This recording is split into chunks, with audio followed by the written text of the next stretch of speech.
การขับรถเร็วเกินกว่า 90 กิโลเมตรต่อชั่วโมงเป็นการสิ้นเปลืองโดยใช่เหตุ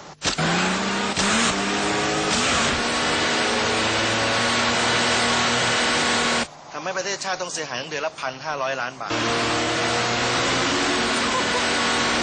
เป็นหน้าที่ของพวกเราทุกคนที่ต้องช่วยกันดูแลและแก้ไขน้ำมันหมดอีกอ่ะเฮ้ยเติมมันดิอย่าลืมนะครับขับไม่เกิน 90 คุณก็ประหยัดชาติก็ประหยัดผมคิดว่าพวกเราทุกคนทำได้ไหมครับได้ Oke, pemirsa Happiness tentu saja masih bersama kami di satu program yang memberikan inspirasi baru mengenai arti kata happiness. Kita bisa lanjutkan kembali ya. Mungkin bagi Anda tadi ya juga ingin bergabung, silahkan ke Twitter, Facebook, dan juga email kami yang semuanya sudah ada di layar televisi Anda. Dan kami ingatkan ada 1 buah buku The 7 Laws of Happiness serta 2 buah CD Inspirasi Happiness dari Mas Arfan Pradiansyah. Kita lanjutkan kembali kepada Mas Andi yang tadi mengatakan beliau ini adalah pecandu narkoba, mantan. Lebih tepatnya adalah mantan pecandu narkoba. Oke, bisa lanjutkan kembali nih Mas ceritanya. Kita udah menunggu-nunggu. Jadi penyesalan pertama pada saat 2 tahun setelah nggak pulang, begitu pulang rumah jadi kosong. Rumah kosong udah pindah gitu, saya nggak tahu pindahnya. Kebetulan ada tetangga yang... Ini nggak pernah kontak-kontak selama ini? Nggak, dulu kan nggak pernah punya handphone. Iya betul. Jadi selama 2 tahun itu di luar ya itu saya jatuh bangun ya istilahnya. Untuk jadi orang yang baik memang nggak gampang gitu kan, susah.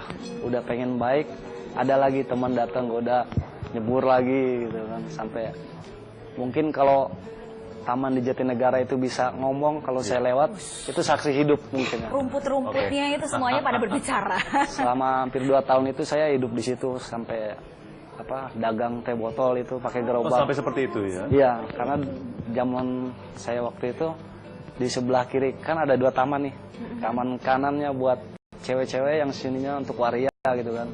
Saya sampai dagang itu di dalam situ. Dagang teh botol ya. Karena pernah nongkrong di situ juga kan.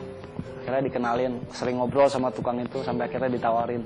Ya udah dagang aja katanya di sini, gantian sama gua dibilang. Iya. Oh ya udah. Sama itu saya di luar ya begitu.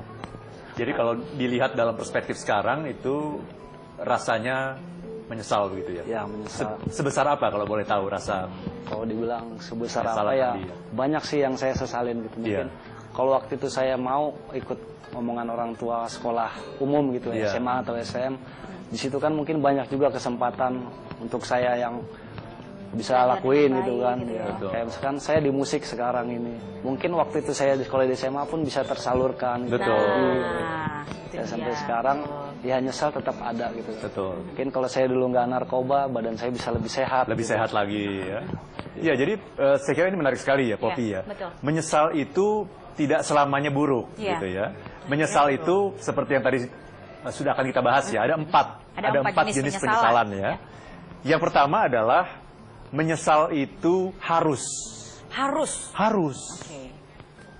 Jadi ketika kita menyesal, maka kita kan bertobat ya. Tobat itu kan sebetulnya intinya apa sih tobat itu?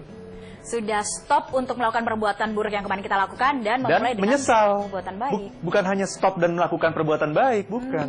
Yang namanya bertobat itu nomor 1 adalah menyesal.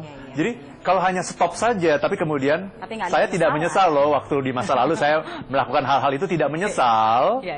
Itu Tuhan tidak akan menerima. Jadi kalau ada yang mengatakan begini, Tuhan itu kan maha penerima taubat. Dan Tuhan akan mengampuni dosa sebesar apapun. Saya mengatakan, belum tentu. Belum tentunya di mana? Tuhan itu hanya mengampuni kesalahan kita, bukan kalau kita bertobat, tapi kalau kita menyesal. Jadi penyesalan itu harus datang paling awal. Kita menyesal, kita bertobat, kita berjanji tidak akan melakukannya lagi, dan kita melakukan hal yang baik. Betul. Nah, jadi nomor 1 itu, penyesalan itu harus. Karena kalau kita tidak menyesal, Tuhan tidak akan mengampuni doa kita, mengampuni dosa kita. Ya. Yang kedua, penyesalan itu perlu. Tidak harus, tapi perlu. Misalnya begini, suatu ketika kita mau promosi di kantor nih. Ternyata orang lain bisa dipromosikan walaupun sebetulnya prestasinya di bawah kita. Hanya gara-gara dia bisa bahasa Inggris.